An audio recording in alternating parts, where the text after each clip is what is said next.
Haleluya. Mari sedang jemaat yang dikasihi Tuhan, jangan tidak mengurangi hormat kita kepada Tuhan pada pagi hari ini. Kita boleh bersama-sama bersyukur, kita boleh bersama-sama berkumpul di tempat di mana kita berada melalui siaran streaming seperti ini. Kita percaya Tuhan hadir bersama-sama dengan kita.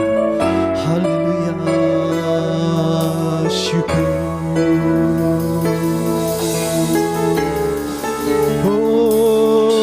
Haleluya,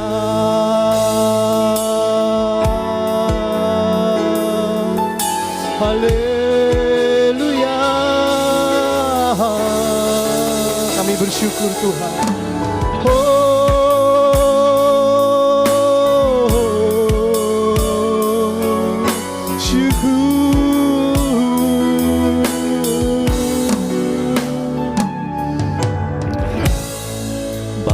Yang kau perbuat di dalam hidupku, rancangan indahmu terjadi di hidupku. Bapa yang mengerti segala yang ku perlu, kasih-Mu sempurna nyata dalam hidupku. Ku bersyukur Bapa, ku bersyukur Tuhan buat kasih setia-Mu di dalam hidupku. Ku bersyukur, ku bersyukur Bapa, ku bersyukur Tuhan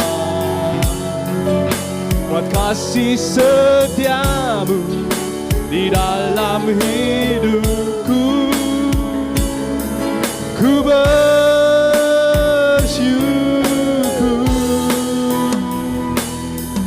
Tuhan. Mari kita ingat segala kebaikan Tuhan yang sudah berlaku pada kita di masa-masa yang lampau. Banyak yang kau perbuat di dalam hidupku, rancangan indahmu terjadi di hidupku. Bapa yang mengerti, Bapa yang mengerti, amin, segala yang ku perlu, kasih-Mu sempurna nyata dalam hidupku. Ku bersyukur Bapa, amin, haleluya. Ku bersyukur Tuhan buat kasih setia-Mu di dalam hidupku. Ku bersyukur, ku bersyukur Bapa, ku bersyukur Tuhan buat kasih setia-Mu di dalam hidupku. Ku bersyukur Tuhan, amin. Sama-sama katakan, tak ada lembah kelam yang tak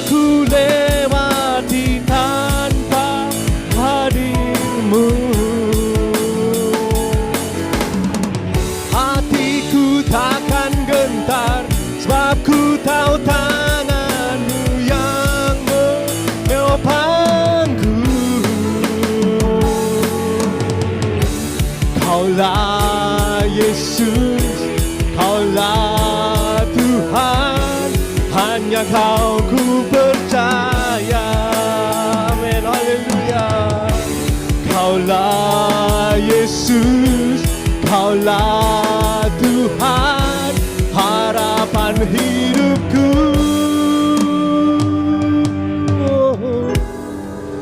Ku bersyukur Bapa.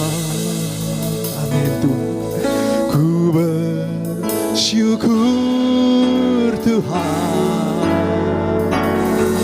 buat kasih setiamu di dalam hidupku. Ku bersyukur,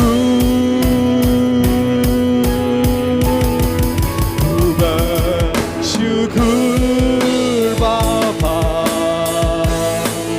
Ku bersyukur Tuhan, buat kasih setiamu di dalam hidupku.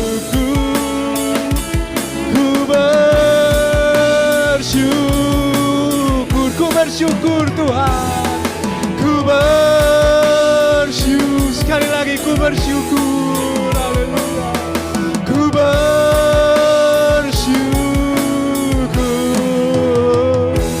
Tuhan, haleluya, haleluya.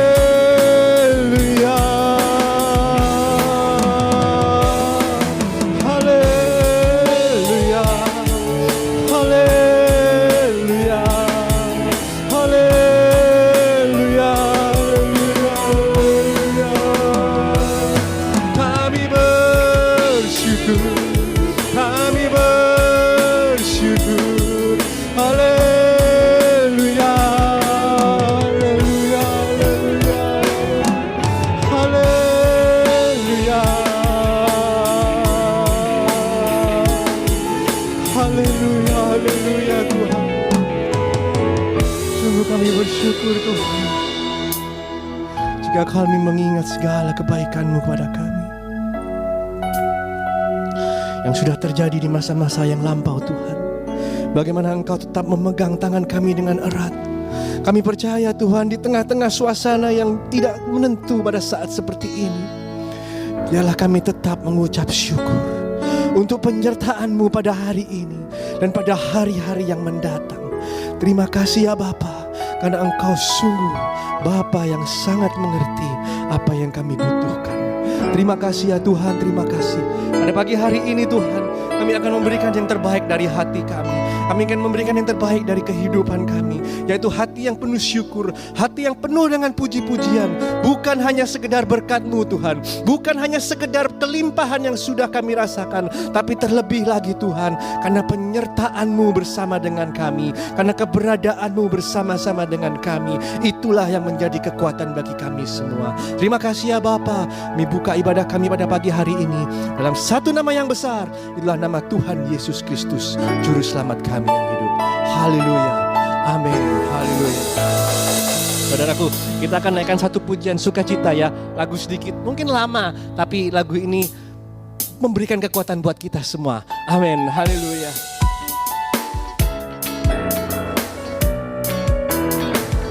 Haleluya, Allah itu baik, Dia sungguh baik buat kita semua.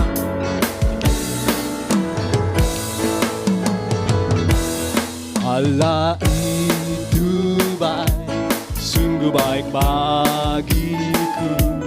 Ditunjukkannya kasih setianya, yang menyediakan yang ku perlukan, menyatakan kebaikan, menyatakan kebaikan, menyatakan kebaikannya padaku. Allah itu baik, Allah itu baik, sungguh baik bagiku. Ditunjukkannya kasih setianya, yang menyediakan yang ku perlukan, menyatakan kebaikan, menyatakan kebaikan, menyatakan kebaikannya padaku. Kasih setia Tuhan, kasih setianya tak pernah berubah. Dulu, sekarang, dan selamanya. Amin, haleluya. Ajaiblah kuasa dalam namanya. Yesus luar biasa. Kasih setianya, katakan tak pernah berubah. Kasih setianya tak pernah berubah. Dulu, sekarang, dan selamanya. Ajaiblah kuasa dalam namanya. Yesusku luar biasa. Yesusku luar biasa. Yesusku luar biasa. Sekali lagi, Yesusku luar biasa. Amin. Haleluya. Tuhan kita Allah luar biasa. Kita percaya kita akan mendengarkan sedikit apa yang menjadi kehendak hati Tuhan kepada kita. Hidupku menggenapi firman-Mu Tuhan. Biarlah setiap langkah kami boleh menjadi suatu tanda dalam kehidupan kami. Tanda bahwa Engkau beserta dengan kami, Yesus. Haleluya, Yesus, haleluya. Hidupku menggenapi firman-Mu. Tanda mujizat sertai tiap langkahku. Kau bersamaku di dalamku, jadi bukti kebesaran-Mu. Hidupku Tuhan, hidupku menggenapi firman-Mu. Amin, haleluya. Tanda mujizat sertai tiap langkahku.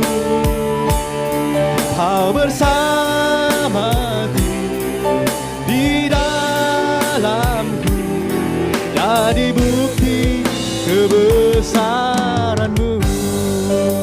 Tuhan, Kau sempurna. Tuhan, Kau sempurna dalam rencana-Mu dan karya-Mu. Ku serahkan hidupku, murnikan dengan Roh-Mu.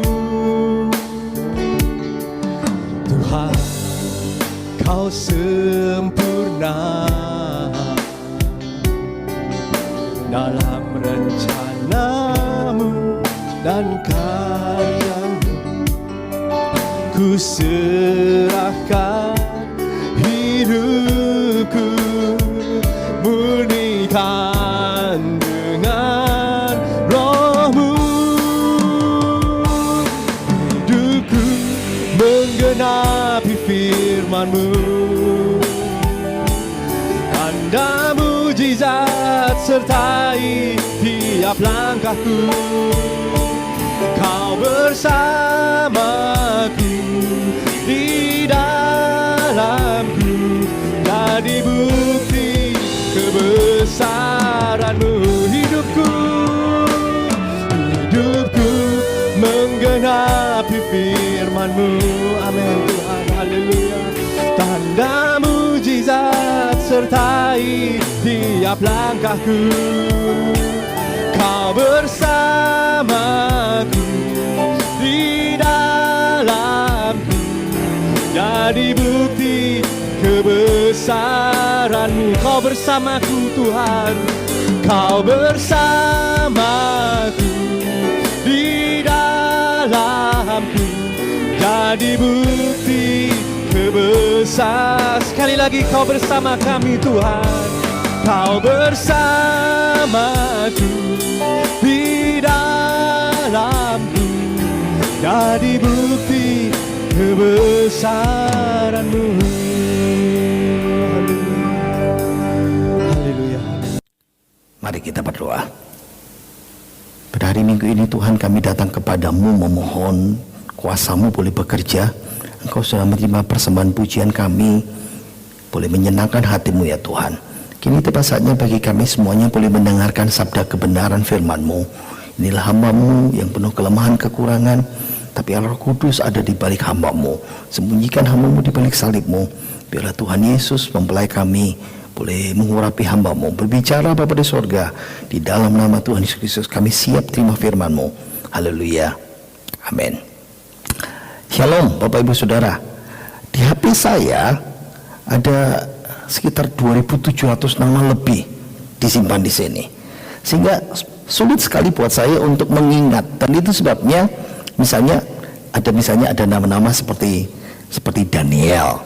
Nah, saya selalu memberi nama ini Daniel dari S1 sekolah, ini dari Daniel S2, ini dari Jogja, ini dari Surabaya, ini orang Daniel perpustakaan, ini Daniel pendeta, ini Daniel alumni Surabaya, ini Daniel pemain musik bass, ini Daniel pegawai negeri, ini Daniel dari Bandung.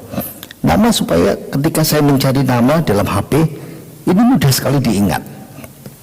Nah, hari ini sama seperti firman Tuhan hari ini, ada seorang tokoh yang namanya mudah diingat dengan dihubungkan dengan pekerjaannya seperti tadi itu. 3.400 tahun yang lalu tokoh ini namanya masih melekat dengan apa yang dia kerjakan.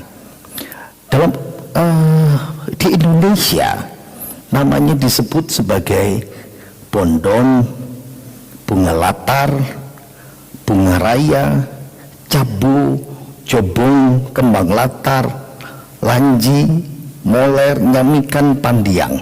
Saudara bisa tebak apa itu?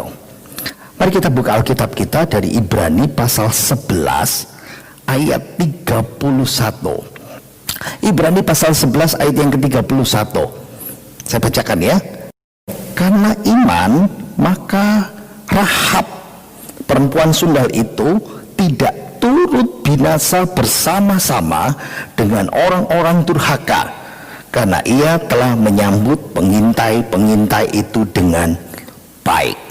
Saya ulangi sekali lagi. Karena iman maka Rahab perempuan sundal itu tidak turut binasa bersama-sama dengan orang-orang durhaka, karena ia telah menyambut pengintai-pengintai itu dengan baik. Jadi siapa tokoh ini? Wanita yang bernama Rahab. Julukannya seperti tadi itu, saudara mungkin tidak bisa menebak, tapi dia adalah disebut sebagai perempuan sundal, pelacur, hostess. Wow. Sebetulnya nama Rahab itu bukan artinya pelacur ya. Rahab itu artinya wide, lebar. Mungkin orang tuanya punya harapan khusus ketika memberikan nama Rahab itu. Mungkin nasibnya baik, nasibnya selebar namanya seperti itu. Oke, saya akan mulai cerita. Ada orang Israel pada masa itu kira-kira 3.400 tahun yang lalu. Orang Israel sudah mengembara di padang gurun selama 40 tahun. Dan kini tiba saatnya Tuhan mulai memimpin mereka masuk ke tanah perjanjian. Dan di depan mereka ada sungai Yordan, dan mereka akan mau menyeberang di sana. Tapi untuk mengklaim tanah perjanjian itu sesudah mereka menyeberang, mereka harus menghadapi satu kota namanya kota Yeriko. Dan Ibrani pasal 11 ayat yang ke-30, sebelum ayat 31 yang kita baca ini, Yosua menaklukkan kota Yeriko itu dengan iman. Tapi iman itu bukan diperlihatkan ketika Yosua menaklukkan kota itu, tapi iman itu ditunjukkan juga bukan di luar tetapi di dalam kota itu. Siapa? Itu kisah yang menuntun kita kepada kisah Rahab perempuan sundal ini, Rahab sang pelacur itu. Jadi ceritanya sebelum ditaklukkan, Yosua dia mengirim 2 orang pengintai. Kalau kita bilang namanya spionase. Ini misi pengintaian yang luar biasa. Dan 2 spionase itu sedang memata-matai kota Yeriko, dan lalu kembali melaporkan kepada Yosua. Ingat ya, Yosua hanya mengirim 2 orang pengintai. Mungkin saya banyak penafsir mengatakan, menebak Yosua mengingat pengalaman buruk 40 tahun yang lalu. Waktu itu Musa mengirim 12 pengintai masing-masing dari suatu suku untuk mematai-matai tanah perjanjian itu 40 tahun yang lalu. Tapi dari 12 pengintai itu hanya 10 orang, dan 10 orang itu yang memberikan laporan negatif, dan 2 orang spionase itu memberikan laporan yang positif. Siapa? Dirinya sendiri, Yosua sendiri, dan sahabatnya Kaleb. Itu sebabnya Yosua dengan selektif dia memilih 2 orang yang sama, satu jenis dalam hatinya, yang sama hatinya dengan dia, yang sama hatinya dengan Kaleb, yang sama-sama mungkin cinta, yang sama-sama cinta Tuhan, yang sama-sama punya iman yang kuat, dan akibatnya laporan itu positif. Saya bacakan lagi ya, Ibrani 11 ayat 31. Karena iman, maka Rahab perempuan sundal itu tidak turut binasa bersama-sama dengan orang-orang durhaka, karena ia telah menyambut pengintai-pengintai itu dengan benar. Nah, bagian yang pertama ini adalah iman Rahab. Iman Rahab itu iman yang berani sekali. Pengintai, bahasa Yunaninya kataskopos, itu seperti mata-mata spionase, mata-mata musuh. Kalau kita suka nonton film ya, film James Bond, wow, atau nonton film Mission Impossible, The Bourne, Jason, atau banyak film yang lain, persis seperti itu. 2 orang mata-mata yang diutus ke suatu negara, ke suatu kota untuk mengintai. Iman yang berani mempertaruhkan segala-galanya. Kenapa? Hukuman mati. Kalau saudara masih ingat sejarah Indonesia, kita pernah mengirim mata-mata ke Singapura, dan 2 mata-mata itu akhirnya dihukum mati. Mempertaruhkan segala-galanya. Tapi ingat ya, Rahab bukan mata-mata itu. Rahab itu adalah penduduk kota Yeriko. Tapi bagi saya, lihat ya, Rahab berani menerima 2 orang mata-mata itu, dan hukuman mati. Pasti hukuman mati kalau seorang penduduk, kalau seorang warga negara berani bekerja sama dengan mata-mata musuh. Dan ingat, hukumannya sama. Tapi Rahab begitu berani, dia terima. Ingat dia, mata-mata pada masa itu punya tujuan yang sama seperti sekarang, mencari info sedetail-detailnya bagaimana kondisi musuh, berapa jumlah pasukannya, berapa, di mana pusat kekuasaannya, di mana tempat tentaranya ditempatkan, di mana menara penjagaannya, berapa banyak persediaan senjatanya, berapa banyak persediaan makanan dan airnya, semuanya itu. Rahab dianggap pengkhianat negara dan termasuk membocorkan rahasia negara itu. 2 orang bermata-mata itu pergi ke rumah Rahab, sang pelacur. Nah, kalau sekarang ini rumah Rahab itu kita sebut rumah bordil ya. Kalau kita pernah mendengar cerita berapa tahun yang lalu, ada nama tempat di Jakarta yang begitu terkenal, namanya Alexis. Nah, sudah bisa membayangkan rumah Rahab itu sama seperti itu. Ingat, Rahab bukan wanita yang bodoh. Dia tahu dari logatnya, dari wajahnya, dari penampilannya, ini orang musuh. Tapi dia berani, punya iman untuk menerima 2 orang mata-mata itu untuk menginap, dan ini risikonya cukup besar. Sejarawan Yosefus mengatakan bahwa ketika dia cerita, ini rumah penginapan, bukan rumah bordil, karena si Sarah ini sudah pensiun. Tapi Alkitab berkata lain. Yosua pasal 2 yang pertama mengatakan dia sebut perempuan sundal, Zana, dan itu bentuknya tensisnya kal aktif, berarti pada saat itu si Rahab masih 100% bekerja sebagai pelacur. Ibrani pasal 11 ayat 31 yang kita baca dipakai kata porne. Porne itu pelacur. Dari kata porne muncul kata porno sekarang. Sampai sekarang dipakai. Ini wanita yang menjual tubuhnya untuk keperluan seksual hanya cari satu, duit. Mindsetnya satu, duit. Kaya. Tapi sekarang dia punya iman. Saya membayangkan ada seorang penulis mengatakan iman itu ada 4 macam. Iman menerima hidup yang kekal. Iman mengandalkan Tuhan berperang ganti kita. Ada iman bersandar percaya pada Tuhan waktu sakit, waktu susah, waktu menderita, yakin Tuhan pelihara. Tapi yang keempat, iman mempertaruhkan, bergantung kepada Tuhan di tengah situasi yang berbahaya. Dan Rahab imannya seperti ini. Bayangkan, Sadra, Mesa, Abednego mempertaruhkan imannya di dapur api. Satu level sama Rahab.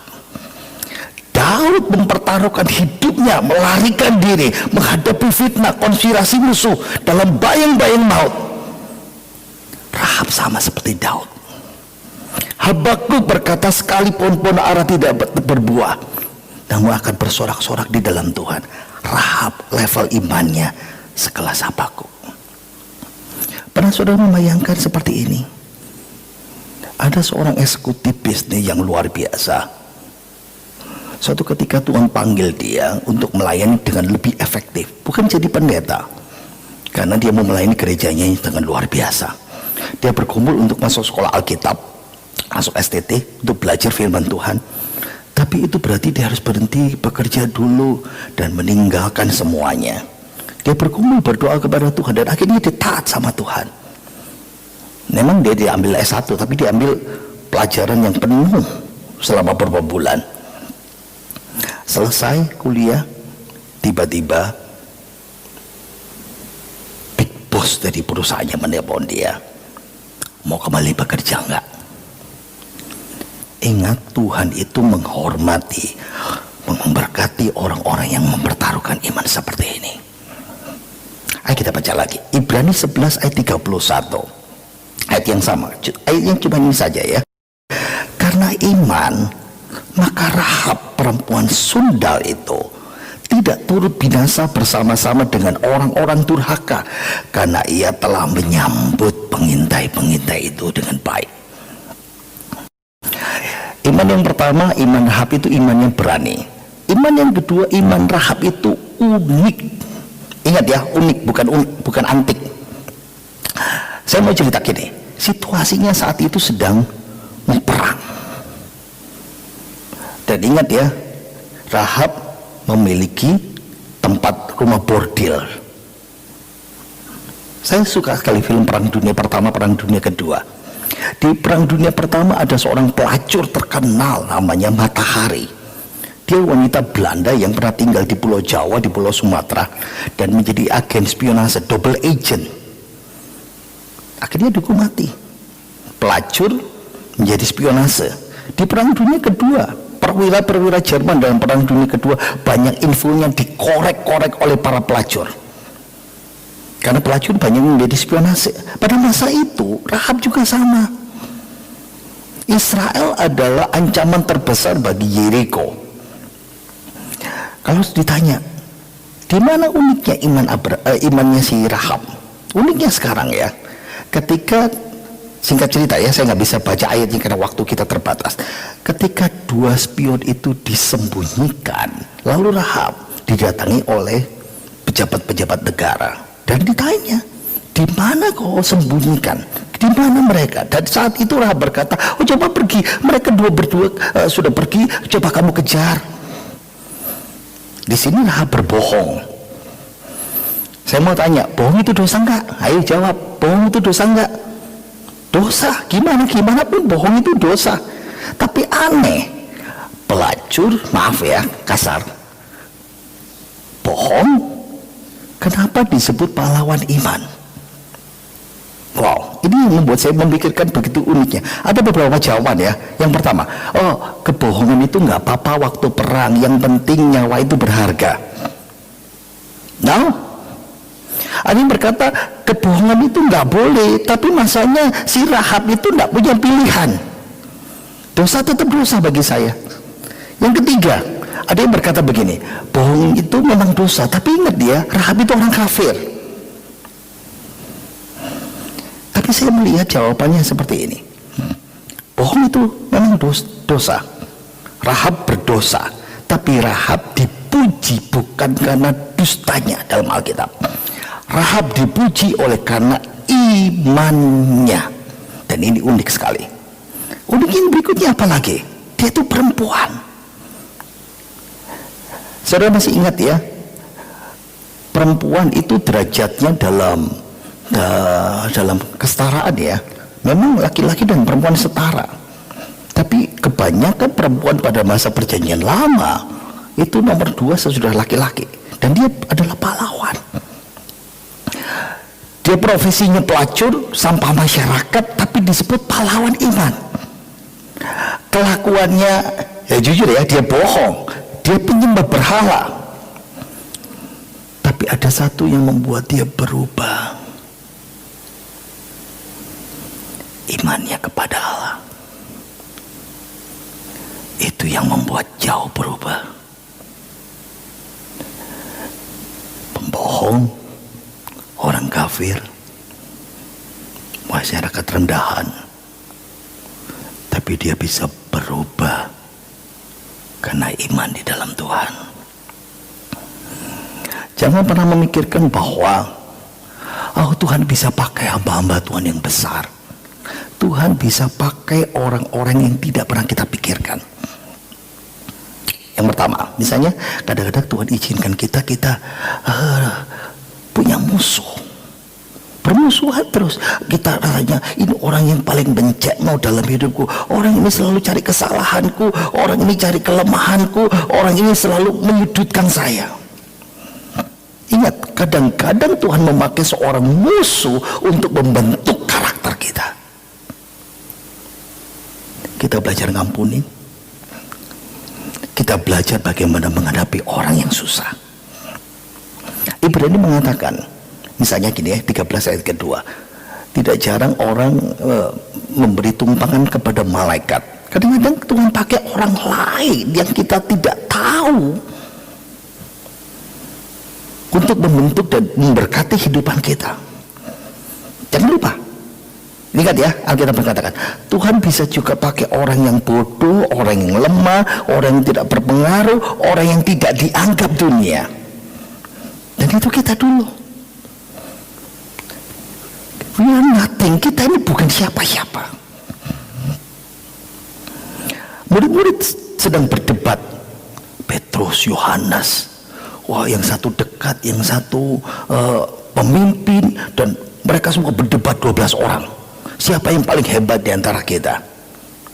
Apa yang Yesus lakukan? Dia ambil anak kecil, dia pangku, dan lalu berkata, pakai anak kecil ini untuk membentuk murid-murid dan berkata, yang terbesar adalah seperti anak-anak ini. Pernah memikirkan keunikan Tuhan untuk membentuk kehidupan kita? Itu sebabnya setiap orang imannya berbeda, caranya berbeda dari Tuhan. Itu unik. Bagian yang ketiga, iman Rahab, iman yang mendapat upah dari Tuhan. Iman yang berani, iman yang unik ini, iman ini yang dapat upah dari Tuhan. Lihat ya, coba kita baca lagi. Karena iman, maka Rahab perempuan sundal itu tidak turut binasa bersama-sama dengan orang durhaka. Orang-orang Yeriko semuanya binasa. Ini upahnya. Upah yang pertama, dia tidak ikut binasa. Ketika Yeriko runtuh, ketika kota itu ditumbang-balikan oleh Tuhan, semuanya hancur mati binasa. Iman yang berani, iman yang unik ini mendapat berkat Tuhan apa? Dia tidak binasa, diselamatkan. Oke. Lalu buat kita ini apa sih gambarannya? Lihat ya, di masa-masa pandemi ini, di masa-masa berat ini, di masa-masa susah seperti ini, orang yang percaya, saudara dan saya, diselamatkan Tuhan. Amin. Orang yang percaya kepada Tuhan, orang yang masih punya iman, orang yang berkata iman, ya kamu itu orang Kristen itu aneh, masa-masa gini kok berharap sama Tuhan. Bukan hanya diselamatkan, tapi Rahab akhirnya dari orang kafir menjadi bagian dari orang percaya, jadi umat Tuhan. Apa berkat yang kedua? Upaya yang kedua, berubah status. Kira-kira kalau saudara dengar kata pelacur, ayo bapak-bapak, ibu-ibu, jawab saja ya, ayo jujur saja. Coba, lalu datanglah anak kita, lalu memberitahu, Pak, ini calon istri saya, dulu kerjanya apa? Pelacur. Hai, gimana jawaban orang tua? Waduh, mungkin kita senyum-senyum, lalu setelah mereka pulang mungkin lalu senyum balik ke rumah, kita marahi habis-habisan. Dengar ya baik-baik yang seperti itu. Tapi yang luar biasa di sini, pernah lihat ya, Rahab, orang yang punya iman yang berani dan unik, dari pelacur statusnya berubah. Terbatas waktu saya. Kalau membaca dalam kitab Rut, kalau membaca dalam Injil Matius, dari seorang pelacur jadi wanita terhormat, buyut Raja Daud. Pelacur jadi wanita terhormat, susah itu. Bahkan yang ketiga, berkat yang ketiga, jadi di emak-emak penerus benih ilahi, benih juru selamat kita. Di Injil Matius, silsilah Tuhan Yesus pasal 1, inilah silsilah Yesus Kristus, anak Daud, anak Abraham. Daud itu punya buyut namanya Rahab. Yesus disebut anak Daud.